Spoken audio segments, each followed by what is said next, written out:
Okay, overtone window, and then salami tactics, and then slippery slope. So, tatlong concept, pero pag-isahin na lang natin, okay? Yung overtone window, yun yung accepted na norm in a particular time, kahit mali. Yun yung overtone window, yung politically acceptable kahit mali siya. For as long na uso, yun na yun.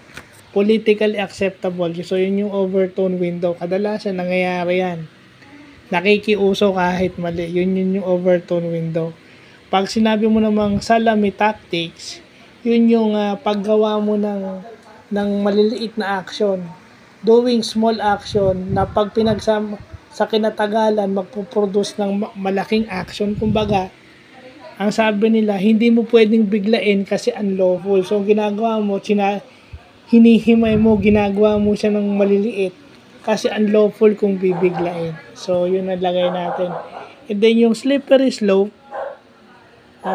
kapag ginawa mo yung isang bagay, it would lead to undesirable result. So, yun. Maraming mga tao ang nag-o-object sa'yo o nagre-reject ng idea mo kasi baka mag-produce yan ng ng undesirable result. So, yun yung mga sa management. Ang tawag doon, kaya kinokontra, kasi pag ginawa yung action na yun, it would lead to an undesirable result. Yun yung magiging outcome. So, yun. Yun lang naman yung importanteng makita natin kasi maraming gumagawa niyan. Inuutay-utay and then napipredict yung outcome and then widely acceptable na yun kahit mali. So, yun lang po.